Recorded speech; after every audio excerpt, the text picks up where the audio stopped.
আজকে special recipe হচ্ছে মাংস দিয়ে আলু দিয়ে আর রসুন দিয়ে সুন্দর একটা সুস্বাদু ঝোল। চলো দেখে নিই এর জন্য আমাদের কি কি লাগছে। আমি এখানে রিফাইন্ড অয়েল নিয়ে নিয়েছি। তারপরে আমি এখানে ডুমো ডুমো করে আলুগুলোকে কেটে রেখেছি। এখানে আমি 4টে মিডিয়াম সাইজের আলু ডুমো ডুমো করে কেটে নিয়েছি ঝোলের জন্য। আর তাতে আমি দিয়ে দিলাম নুন আর হলুদ। তারপর এটাকে লাল করে আমি ভেজে নেব।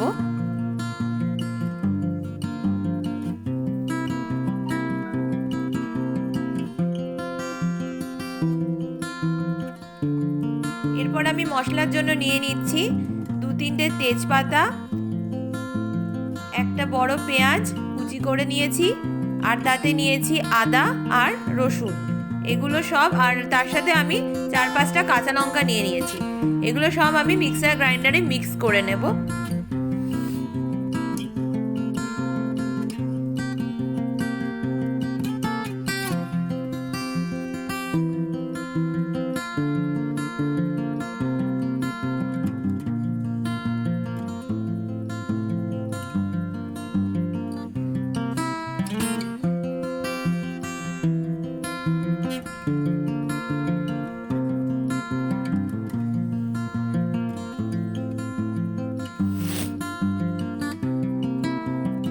আলুগুলো অনেকটাই লাল করে ভাজা হয়ে গেছে। এপিট ওপিট সুন্দর করে লাল করে ভেজে নিতে হবে।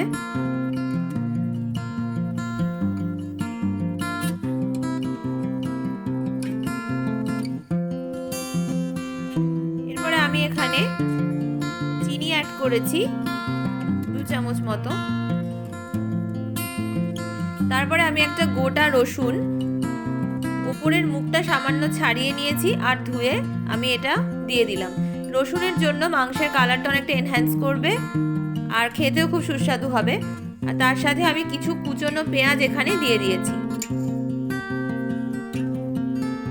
এরপরে আদা, রসুন, তেজপাতা, কাঁচা লঙ্কার আর পেঁয়াজ এই কটা যে মিক্স করে আমি বেটে নিয়েছিলাম জল ছাড়া, সেটা আমি এখানে এবার অ্যাড করে দিলাম।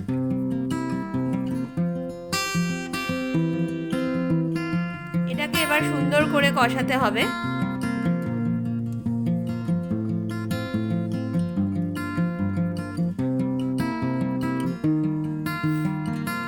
তারপরে আমি এখানে দিয়ে দিয়েছি 1 চামচ জিরে গুঁড়ো, 1 চামচ ধনে গুঁড়ো,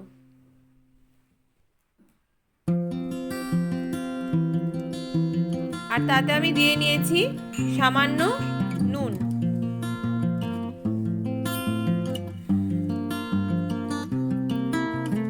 এবার আমি এখানে 600 গ্রাম চিকেন নিয়ে দিলাম। এটা কোনো রকম ম্যারিনেট করে রাখিনি আমি এখানে। তারপরে সব কটা দিয়ে খুব সুন্দর করে আমি কষাচ্ছি।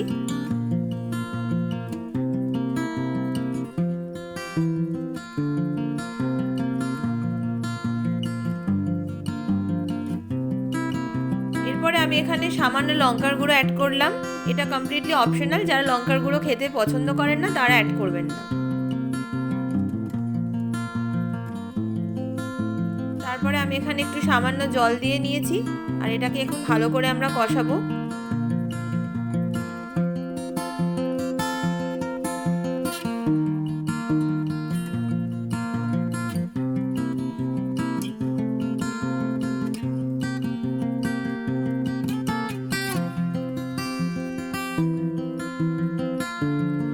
এরপরে আমি এখানে একটু নুন অ্যাড করেছি।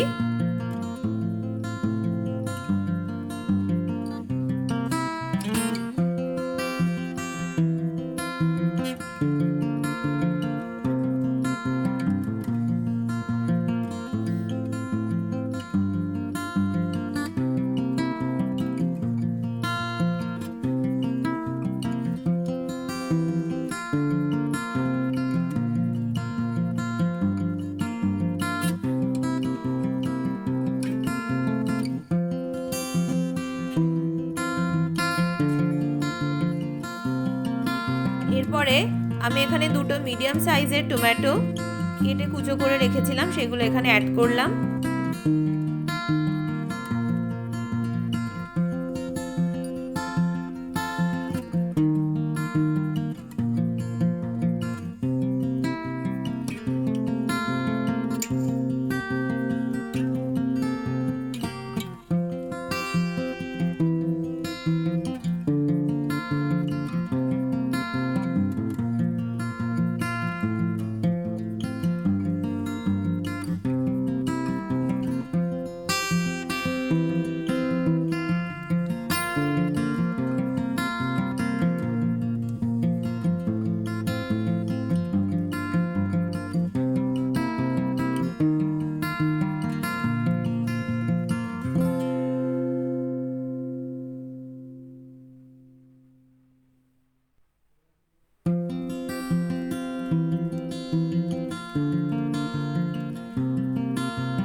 কষানো এখানে অনেকটাই রেডি।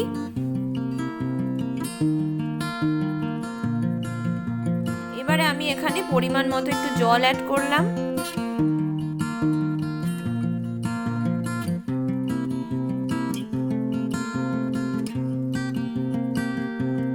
এরপরে আমি এটাকে 10 মিনিটের জন্য লো ফ্লেমে ঢেকে রাখছি। 10 মিনিট পরে আলুটা আর মাংসটা খুব সুন্দরভাবে সেদ্ধ হয়ে গেছে আর আমাদের মুরগির মাংসের ঝোল কমপ্লিটলি রেডি। এবার আমি এখানে নামানোর আগে 1 চামচ গরম মশলা অ্যাড করে দিলাম। আপনারা বাড়িতে এটা অবশ্যই ট্রাই করবেন, এটা ভাতের সাথে খুব সুন্দর যাবে। কমেন্ট সেকশনে আমাকে জানাতে ভুলবেন না আপনাদের কেমন লেগেছে এটা বানিয়ে খেয়ে। সবাই খুব ভালো থাকবেন, আপনাদের দিনটি খুব শুভ হোক।